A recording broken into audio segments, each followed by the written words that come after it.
នេះគឺជាសាច់រឿងរបស់បងប្រុសម្នាក់ដែលខ្ញុំបានយកវាទៅបង្ហោះនៅក្នុង social media សួរជាយោបល់បងប្អូនយើងបានមកពី3ថ្ងៃដែរហើយខ្ញុំទទួលបាន comment ច្រើនក៏ប៉ុន្តែថាសាច់រឿងនេះដំបូងខ្ញុំហៅនិយាយដោយសារខ្ញុំគិតថាវាជារឿងស្រាលក៏ខ្ជិលនិយាយថាបង្ហោះឲ្យសុំយោបល់គេវិញហើយថាចង់គ្រាន់តែឆ្លើយសារនឹងគាត់ទៅព្រោះសាច់រឿងគាត់នឹងស្ដាប់មើលទៅវាហាក់បីដូចជាមិនសូវតំណងណាខ្ញុំគិតថាមិនសូវតំណងនឹងមិនមែនមើលងាយសាច់រឿងគាត់ថាតូចទេខ្ញុំគិតថាវាដដែលសាច់រឿងហ្នឹងវាទូទៅហើយបញ្ហារឿងប្តីផិតប្រពន្ធអីហ្នឹងវាមិនមែនជារឿងដែលយើងមិនដែលលឺហើយភាគច្រើនបើសិនជាយើងកាន់បញ្ហាហ្នឹងយកទៅជជែកសួរនាំជាមួយអ្នកណាវាមានតែភាសាស្ដីបន្ទោសថាប្តីនឹងចេះមេចុះពីអីអញ្ចឹងណាហើយវានឹងមិនបានចម្លើយខុសពីហ្នឹងឯណាណាក៏គេឲ្យយោបល់ភាគច្រើនទៅអញ្ចឹងដែរហើយដូចខ្ញុំតេស្តមើលដែរខ្ញុំបោះវាចូលទៅក្នុងprofile របស់ខ្ញុំផុសវាលើ timeline new feed ហ្នឹងក៏មានអ្នក comment មកភាគច្រើនក៏គេនិយាយអញ្ចឹងដែរប៉ុន្តែដល់ពេលដែលខ្ញុំព្យាយាមសិក្សាលើវាបន្តិចទៅខ្ញុំគិតថាវាអាចមានមួយចំណុចពីរចំណុចដែលយើងអាចយកវាមកវែកញែកកំដរអារម្មណ៍បានដែរអញ្ចឹងខ្ញុំគិតថាសមាជិកយកវាមកធ្វើជាវីដេអូបណ្ដោយទៅអូខេសាច់រឿងហ្នឹងខ្ញុំសូមអានឲ្យស្ដាប់អូខេអញ្ចឹងគាត់ថាគាត់មានប្រពន្ធកូនមួយហើយគាត់តែងតែនៅជាមួយគ្នារាល់ថ្ងៃមានការប៉ះពាល់ពាក្យសម្ដីជាមួយគ្នាជារឿយៗក៏ប៉ុន្តែថាតែបន្ទួចក្រោយមកហ្នឹងក៏ត្រឡប់មកត្រូវគ្នាវិញជាធម្មតាហើយស្រាប់តែថ្ងៃមួយហ្នឹងគាត់ថាមានមនុស្សស្រីម្នាក់ចូលមកជីវិតរបស់គាត់ហើយម្នាក់ស្រីហ្នឹងគឺតែងតែពេលដែលគាត់មានបញ្ហាគឺគាត់តែងតែលើកទឹកចិត្តលួងលោមហើយធ្វើឲ្យខាងប្រុសដែលជាប្តីហ្នឹងបាក់ចិត្តទៅលើគាត់ហើយគេហ្នឹងក៏មានសង្សាររួចទៅហើយដែរដល់ថ្នាក់បើទោះបីជាគេមានសង្សារហើយក៏ដោយពេលដែលគេបែកពីសង្សារគេគាត់ណាក៏សុខចិត្តបែកពីប្រពន្ធរបស់គាត់ទៅយកម្នាក់ថ្មីនឹងដែរហើយគាត់ថាបើទោះបីជាទើបស្គាល់គ្នាគេទើបបែកពីសង្សាររបស់គេហើយគាត់ទើបបែកពីប្រពន្ធគាត់ក៏ដោយពេលដែលជួបគ្នាចេញទៅណាទៅណីជាមួយគ្នាគឺមើលកុនជូនគេទៅដល់ផ្ទះញ៉ាំបាយផ្ទះគេហើយទាំងដែលទើបស្គាល់គ្នាថ្មីអញ្ចឹងណាប៉ុន្តែក្រោយមកមិនដឹងជាសាច់រឿងនឹងយ៉ាងម៉េចក៏បានរៀបរាប់បន្ថែមទេគ្រាន់តែថាសង្សារថ្មីរបស់គាត់នឹងក៏ទៅតាក់ទងសង្សារដើមរបស់គេវិញហើយចំណែកគាត់វិញនៅពេលដែលគេចេញយកគាត់បាត់គាត់រីរែកចិត្តមិនដាច់គាត់ថាផ្លិចគេមិនបានអីចឹងទៅប្រហែលជាមានអារម្មណ៍ឯកោឬក៏អីចឹងគាត់ក៏សម្រេចចិត្តត្រឡប់មកនៅជាមួយនឹងប្រពន្ធដើមវិញអញ្ចឹងឥឡូវហ្នឹងគាត់ថាបើទោះបីជាគាត់ត្រឡប់មកនៅប្រពន្ធដើមវិញក៏ដោយគាត់ថាគាត់ទ្រាំនៅទេទាំងតែអត់មានអារម្មណ៍អីជាមួយគ្នាទេសូម្បីតែបន្តិចអញ្ចឹងគាត់សួរខ្ញុំថាតើគួរធ្វើបែបណាអូខេអញ្ចឹងសាច់រឿងគាត់ហ្នឹងគឺមានតែប៉ុណ្្នឹងទេហើយពីខ្ញុំទៅហ្នឹងហើយខ្ញុំជឿជាក់ថាបងប្អូនក៏គិតដូចខ្ញុំដែរធម្មតាសាច់រឿងហ្នឹងតែកាន់សាច់រឿងអញ្ចឹងយកទៅសួរគេវាគ្មានបានស្អីក្រៅតែពីការជេរបន្តិចឬក៏ស្ដីថាឲ្យទេហើយសម្រាប់ខ្ញុំផ្ទាល់ក៏ខ្ញុំលួចមានកូនចិត្តរិះគន់គេហៅថាអាកាត់ថាមិនល្អដែរក៏ខ្ញុំលួចមានចិត្តតែគិតអញ្ចឹងដែរព្រោះខ្ញុំគិតថាព្រោះយើងមើលឃើញច្បាស់នៅភ្នែកយើងសួរមើលយើងថាបើសិនជាគាត់បែកគេហើយគាត់បែកប្រពន្ធគាត់ហើយនៅរហូតមករកប្រពន្ធវិញហើយឆ្លៀតមកប្រើភាសាថាអត់មានអារម្មណ៍សំបីបន្តិចទៀតហើយសួរអញ្ចឹងចង់បានយ៉ាងម៉េចក៏ប៉ុន្តែខ្ញុំបានបង្ហោះនៅលើ social media ដោយបងប្អូនឃើញក៏ទទួលបានយោបល់ច្រើនពីខ្ញុំទៅបើសិនជាខ្ញុំដកចិត្តអត់គិតកាត់សេចក្តីល្អអាក្រក់អីទេអត់គិតរឿងសុជីវធម៌អត់គិតរឿងសិលធម៌ក្នុងការរស់នៅឬក៏ប្តីប្រពន្ធអីខ្ញុំអត់គិតទេខ្ញុំសុំលើកតែអ្វីដែលជាចំណុចដែលខ្ញុំអាចថាកត់សម្គាល់បន្តិចតួចទៀតហើយចាំមើលថាបងប្អូនមានយោបល់ថាយ៉ាងណាយ៉ាងណីអូខេយើងមើលសាច់រឿងគាត់មានកូនមួយណាហើយគាត់ថាគាត់ប៉ះពាល់សម្ដីជាមួយគ្នាទៀងទាត់ហើយប៉ុន្តែយ៉ាងណាយ៉ាងណីដល់ម៉ោងដេកអោបគ្នាក៏ត្រូវគ្នាវិញអញ្ចឹងទៅអញ្ចឹងមក clear សាច់រឿងនឹងដំបូងបើកក្បាលមកខ្ញុំអង្គុយឆ្ងល់ដែរថាហេតុអីបានគាត់ទៅសេមកអញ្ចឹងពីព្រោះជាធម្មតាមនុស្សដែលអាក្រក់មនុស្សដែលមានចេតនាអាក្រក់គាត់បើកក្បាលមកគាត់នឹងនិយាយថាបើសិនជាយើងមានចំនួនជាមួយគេណាភាគច្រើនគាត់អាចនិយាយថាអូគេហ្នឹងអាក្រក់អញ្ចេះអាក្រក់អញ្ចោះចរិតគេមិនល្អអញ្ចេះមិនល្អអញ្ចោះគាត់នឹងបើកក្បាលមករិះគន់អ្នកដែលមានទំនាស់ជាមួយគាត់ទេប៉ុន្តែមនុស្សដែលនិយាយក្នុងន័យហ្នឹងខ្ញុំគិតថាគាត់ទំនងជាមានបញ្ហាផ្លូវចិត្តឬក៏ខ្ញុំសុំនិយាយឲ្យណាមុននឹងខ្ញុំចូលទៅដល់ស៊ីជម្រៅចំណុចទៀតខ្ញុំមិនមែននិយាយក្នុងន័យកាន់ជើងប្តីហ្នឹងឯណាហើយក៏មិនមែនខ្ញុំនិយាយដោយសារតែខ្ញុំមានភេទជាប្រុសអីណាខ្ញុំអត់កាន់ជើងភេទទេប៉ុន្តែខ្ញុំនិយាយជាការស្វែងយល់ទូទៅឯណាអូខេសូមបកមកវិញអញ្ចឹងមនុស្សដែលមាននិស្ស័យឬសន្តានអាក្រក់ពេលណាមានបញ្ហាគ្នាហើយគាត់អាចនិយាយសាច់រឿងនឹងដែរក៏ប៉ុន្តែគាត់នឹងនិយាយក្នុងន័យឲ្យយើងមើលឃើញថាគេហ្នឹងវាអាក្រក់អញ្ចេះចំណែកគាត់វាទំនងជាល្អចេះប៉ុន្តែភាសានេះខ្ញុំគិតថាប្រហែលជា ភាសាមនុស្សជឿចាប់ពីព្រោះនៅក្នុងសំណួរនឹងដែរខ្ញុំចោទសួរដល់សាមញ្ញអូខេបើគាត់ក្បត់ប្រពន្ធគាត់អញ្ចឹងគាត់ផិតប្រពន្ធគាត់អញ្ចឹងគាត់ហេតុអីបានជាគាត់មកសួរខ្ញុំថាតើខ្ញុំគួរធ្វើបែបណាអញ្ចឹងណាហើយអាគួរធ្វើបែបណាហ្នឹងសម្រាប់ប្រាជ្ញាយើងទូទៅវាគួរតែមានមួយផ្លូវឬក៏ពីរផ្លូវឯងសួរថាចង់លេងជាមួយប្រពន្ធឬក៏អត់ព្រោះឮថាឥឡូវហ្នឹងសប្តាហ៍ហ្នឹងនៅជាមួយប្រពន្ធទាំងអត់មានអារម្មណ៍អីសោះអញ្ចឹងណាឬក៏គួរធ្វើបែបណានៅក្នុងន័យថាចង់ត្រឡប់មករកែប្រែស្ថានភាពអាពាហ៍ពិពាហ៍របស់ខ្លួនត្រឡប់មកវិញឲ្យបានល្អដូចដើមឬក៏យ៉ាងម៉េចអញ្ចឹងខ្ញុំមិនដឹងថាគាត់សួរធ្វើបែបណានៅក្នុងន័យអីទេអញ្ចឹងបកត្រឡប់មកក្បាលដើមសាច់រឿងវិញពាក់ព័ន្ធនឹងគាត់ថាប៉ះពាល់សម្ដីគ្នាខ្ញុំគិតថាប្អូនប្រហែលជានៅក្មេងមិនយល់អំពីរបៀបដែលយើងទៀមទាក្តីស្រឡាញ់ពីភាគីម្ខាងទៀតដែលជាដៃគូហើយក៏មិនយល់ពីវិធីក្នុងការផ្ដល់អារម្មណ៍ល្អៗក្តីស្រឡាញ់ទៅឲ្យភាគីជាប្រពន្ធវិញឯធម្មតាអាហ្នឹងគឺជាគេហៅថា two way street បានន័យថាវាមានទៅវាមានមកគណៈពេលដែលយើងតាក់ទងគ្នាជាដៃគូយើងតែងតែមានចិត្តចង់ឃើញគេ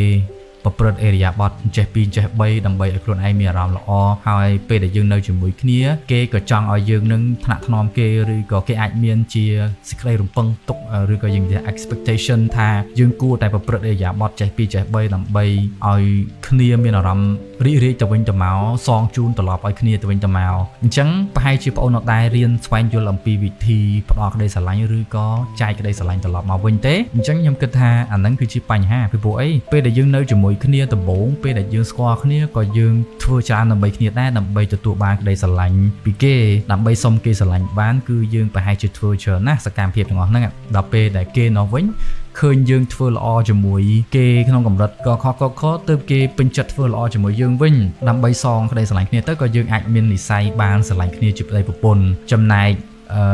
លក្ខខណ្ឌដែលបងឯងលើកមកថាយើងប៉ះពាល់សម្ដីជាមួយគ្នាហ្នឹងវាមិនចម្លែកទេតែកាលណាយើងនៅស្និទ្ធយូរទៅអាសកម្មភាពប្រចាំថ្ងៃវាអាចចាប់ដើមកាប់បន្ថយវាលែងសូវ sweet លែងសូវផ្អែមលែងសូវល្អអញ្ចឹងទៅវាធ្វើឲ្យយើងហ្នឹងចាប់ដើមរយាលដៃលែងសូវធ្វើដល់ពេលពីមួយថ្ងៃទៅមួយថ្ងៃយើងជាមនុស្សដែលអាចថាចង់ឲ្យគេបំពេញបំណងខ្លួនឯងបំពេញអារម្មណ៍ខ្លួនឯងឲ្យរីករាយឲ្យរំភើបជាមួយនឹងក្តីសេហាហ្នឹងយើងមិនសូវបានផ្ដល់ឲ្យគេផងទៀតធ្វើឲ្យយើងនឹងចាប់ដើមមានអារម្មណ៍ថាឯកោទោះបីយើងបានគ្នាជាប្តីប្រពន្ធហើយក៏ដោយតែពេលយើងអត់សូវបំពេញតម្រេកអារម្មណ៍ទៅវិញទៅមកជាមួយគ្នាយើងកាន់តែគេហៅថាអស់អារម្មណ៍ពីមួយថ្ងៃទៅមួយថ្ងៃហើយយូរទៅវាកើតជាការធុញទ្រាន់ហើយជាងកាលខ្ញុំមិនដឹងថាទំនាក់ទំនងអាពាហ៍ពិពាហ៍ជាមួយគ្នាហ្នឹងយូរក្នុងកម្រិតណាទេបើទោះបីយើងការជាមួយគ្នា 4-5 ឆ្នាំក៏ដោយឧទាហរណ៍ណាប៉ុន្តែខ្ញុំមិនដឹងថាបងអូនការបានមួយឆ្នាំទេបើយើងអត់ដែរយកចិត្តទុកដាក់ស្វែងយល់ពីគ្នារៀនរស់នៅជាមួយគ្នាបានទេវារមែងឆ្លោះគ្នាអញ្ចឹងហើយអាចឆ្លោះគ្នាវាធ្វើឲ្យយើងសាកចិត្តស្រឡាញ់ប៉ុន្តែបើយើងចេះនិយាយដោះស្រាយជាមួយគ្នាឲ្យបានស៊ីជម្រៅ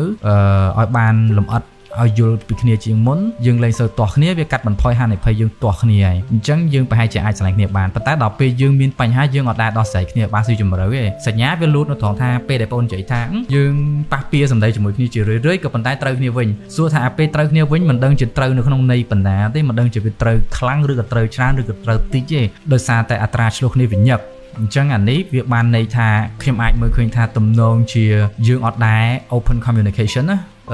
ឆ្លោះគ្នាឲ្យបានប្រសិទ្ធភាពឲ្យមានលទ្ធភាពអាចស្វែងរកចំណុចខ្សោយរៀងខ្លួនហើយរៀនផ្ទាត់ចោលបញ្ហាហ្នឹងកុំឲ្យយើងនឹងមានលទ្ធភាពឆ្លោះគ្នាបន្តទៀតណាដល់ពេលអញ្ចឹងយើងអត់ដែរដោះបញ្ហាស្អាតយើងអត់ដែរដោះស្រាយចំនួននឹងស្អាតវាធ្វើឲ្យយើងត្រូវគ្នាមែនប៉ុន្តែវាឆាប់ត្រឡប់មកខុសទាស់គ្នាម្ដងទៀតអញ្ចឹងណាហើយអញ្ចឹងចំណុចហ្នឹងផងដែរបានវាចូលទៅដល់សាច់រឿងបន្ទាប់ទៀតដែលបងឯងនិយាយថាស្រាប់តែថ្ងៃមួយហ្នឹងមានមនុស្សស្រីម្នាក់ហ្នឹងគាត់ចូលមកជីវិតខ្ញុំ clear ហ្នឹងក៏វាសំខាន់ដែរនៅពេលដែលបងឯងនិយាយថាមានគេចូលមកជីវិតបងអូនណាកន្លែងហ្នឹងខ្ញុំអង្គុយឆ្ងល់បន្តិចមិនដឹងជាបងឯងរត់ទៅរកគេឬគេរត់ចូលមកដល់បងអូនធម្មតាខ្ញុំសម័យចេញ1ឬក៏2ឬក៏3យើងជាមនុស្សប្រុសណាតែកាលណាយើងធុញនឹងមនុស្សដែលយើងស្រឡាញ់ទល់មុខយើងធុញណាយើងអត់ដឹងធ្វើអីទេអញ្ចឹងយើងអាចប្រហែលជាទៅផឹកស៊ីជាមួយមិត្តភ័ក្តិទៅដើរលេងក្រៅយូរទៅក៏បានស្គាល់គេអ្នកថ្មីយល់ទេដល់តែយើងស្គាល់គេអ្នកថ្មីទៅយើងពេលដែលយើងមានប្រពន្ធយើងអត់សូវបានដើរឬក៏យើងត្រូវចំណាយពេលមួយគ្រួសារហើយនឹងកូនផងយើងជាមនុស្សនៅឃ្លានសប្បាយយើងប្រហែលជាអាចទុនតូទៅរកភាពសប្បាយដោយកាលពីវ័យយើងនៅកន្លោះអញ្ចឹងពេលយើងដើរលេង ជាមួយមិត្តភ័ក្តិឬក៏អីចឹងអាចជួបជាមួយស្រីផ្សេងអីចឹងណាហើយកន្លែងនេះពេលដែលយើងផ្គុំពាក្យខុសវាសាច់រឿងហ្នឹងវាអាចប្រជ្រះទៅវិញណាខណៈពេលដែលជាក់ស្ដែងខ្ញុំមើលឃើញហើយខ្ញុំសង្ស័យថាទំនងជាប្អូនឯងទៅតាក់ទងស្រីផ្សេងប៉ុន្តែប្អូនឯងនិយាយថាគេរត់មកចូលជីវិតខ្ញុំអាហ្នឹងវាអត់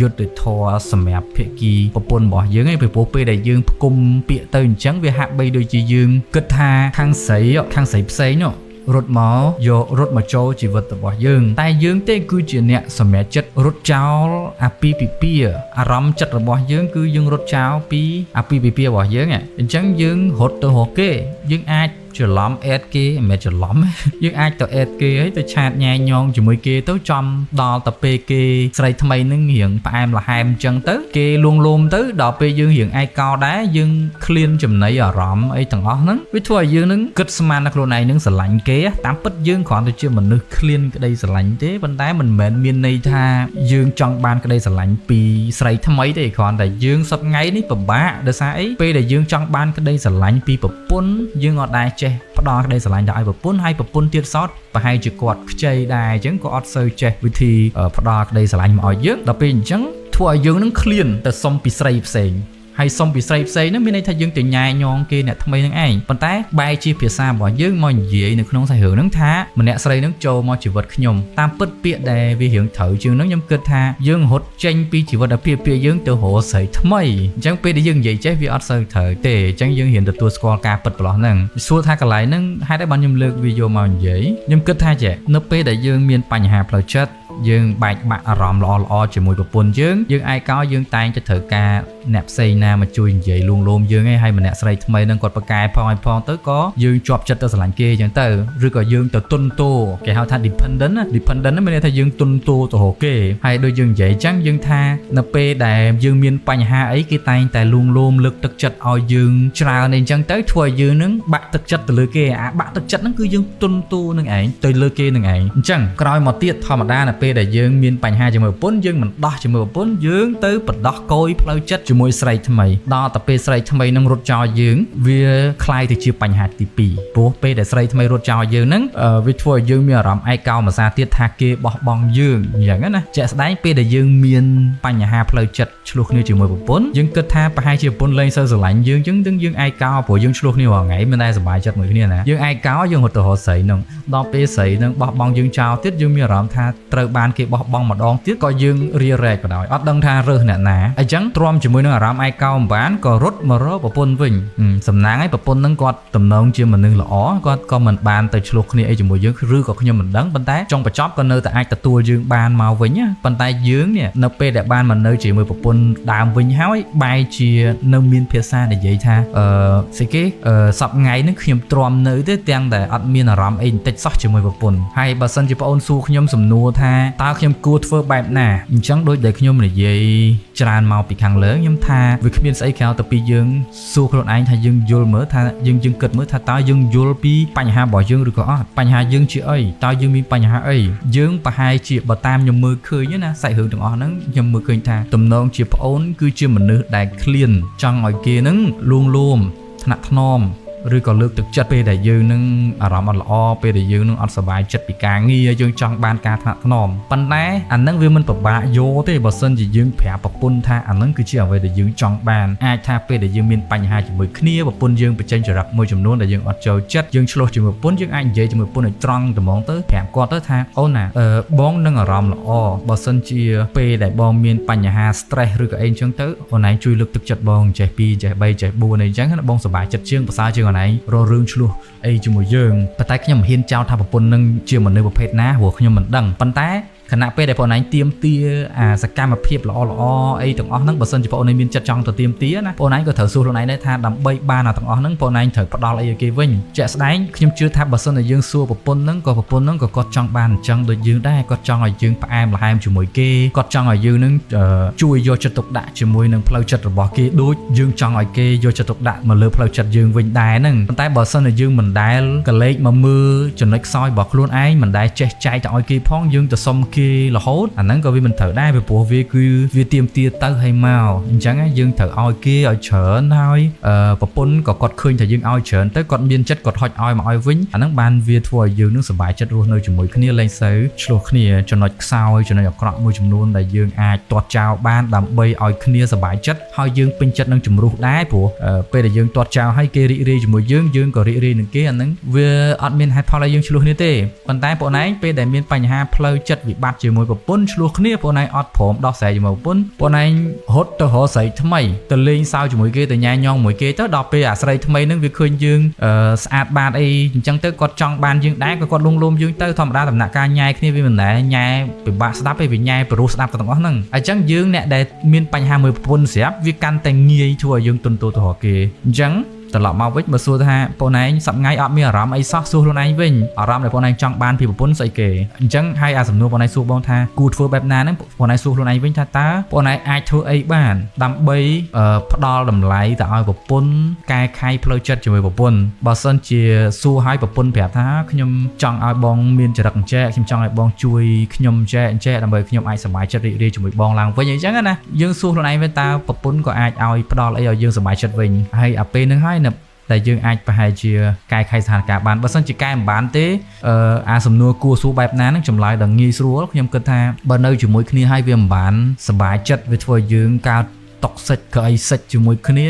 យើងកុំប្រហិនពេលវេលាគ្នាអីប្រឡែងគ្នាទៅអញ្ចឹងត្រឡប់មកវិញប្រហែលជាបងឯងការនៅអាយុក្មេងពេកអញ្ចឹងទៅវាធ្វើឲ្យបងឯងនឹងពិបាកក្នុងការរៀនស្វែងយល់ពីផ្លូវចិត្តរបស់ខ្លួនឯងហើយនឹងស្វែងយល់អំពីផ្លូវចិត្តរបស់គេហើយផ្ដល់ក្តីស្រឡាញ់ឲ្យគ្នាទៅវិញទៅមកមិនបានគ្រប់គ្រាន់ទើបធ្វើឲ្យបងឯងឃ្លានញៀនញ៉ាមទៅញ៉ែញ៉ងស្រីផ្សេងហើយគិតថាស្រីផ្សេងជាអ្នកចូលមកជីវិតបងឯងតែតាមពិតបងឯងទៅជាអ្នកសម្រេចចិត្តដើរចេញពីអាពាហ៍ពិពាហ៍ខ្លួនឯងរត់ទៅរកស្រីផ្សេងអញ្ចឹងបើរឿងប្រពន្ធប្អូនបងសុំឲ្យលោកមាត់អត់ហ៊ាននិយាយថាយ៉ាងម៉េចទេប៉ុន្តែខ្ញុំគិតថាប្អូនគួរតែយកចិត្តទុកដាក់ជាមួយប្រពន្ធឡើងវិញបើសិនជាគាត់ព្រមទទួលយើងពេលដែលយើងបែកបាក់ពីស្រីថ្មីហើយគាត់នៅតែព្រមទទួលយើងវាបានន័យថាគាត់ស្រឡាញ់យើងច្រើនណាស់មកហើយដែលគាត់អាចមើលរំលងបញ្ហាអស់នឹងពេលដែលយើងហ៊ានទាត់ក៏ចោលសម្រាប់មនុស្សស្រីផ្សេងដែលគាត់ស្រឡាញ់ខ្លួនឯងខ្លាំងណាជាងស្រឡាញ់យើងណាតែយើងរត់ចោលគាត់ម្ដងហើយគាត់គ្មានលទ្ធភាពមកផ្ដល់ឱកាសឲ្យយើងរត់មករកគាត់វិញបានទេប៉ុន្តែនៅពេលដែលគាត់ប្រពន្ធយើងសប្តាហ៍ថ្ងៃនេះដែលអាចនៅតែបើកដៃទទួលយើងបានបើទោះបីជាយើងធ្លាប់រត់ចោលគាត់ក៏ដោយប៉ុន្តែគាត់នៅតែបើកដៃត្រឡប់មកយើងបានអានេះវាមានន័យថាគាត់ស្រឡាញ់ប្អូនច្រើនណាស់ឬក៏យ៉ាងហោចណាស់ក៏គាត់ផ្ដល់ក្តីស្រឡាញ់ឲ្យយើងច្រើនជាងគាត់ស្រឡាញ់ខ្លួនឯងទៀតផងគាត់ថាមិនដឹងដោយសារអីធម្មតាពេលដែលយើងដើរចោលគេដូចយើងមើលងាយគេអញ្ចឹងហើយអញ្ចឹងគាត់បើសិនជាគាត់ស្រឡាញ់ខ្លួនឯងខ្លាំងគាត់អត់នៅទ្រាំទ្រអីជាមួយយើងទេគាត់ដើរចោលយើងហើយលែងឲ្យយើងពាក់ព័ន្ធជីវិតគាត់ហើយតែការដែលគាត់អាចបើកដៃទទួលយើងបានវិញអានឹងវាបង្ហាញថាគាត់ស្រឡាញ់យើងច្រើនជាងគាត់ស្រឡាញ់ខ្លួនឯងហើយអញ្ចឹងយើងគួរតែមានលទ្ធភាពស្រឡាញ់គាត់ឲ្យបានច្រើនដែរឲ្យសមនឹងទឹកចិត្តគាត់ត្រឡប់មកវិញហើយគួរធ្វើបែបណាវាគួរតែជាសំណួរមិនពិបាកឆ្លើយទេបើសិនជាប្អូនគិតថាប្អូនមិនទាន់មានលទ្ធភាពស្រឡាញ់ប្រពន្ធទេឬក៏គ្មានលទ្ធភាពផ្ដល់ក្តីស្រឡាញ់ឲ្យប្រពន្ធបានទេកុំប្រហិនពេលវេលាគាត់អីអញ្ចឹងបងមានតែប៉ុណ្្នឹងឯណាអរគុណ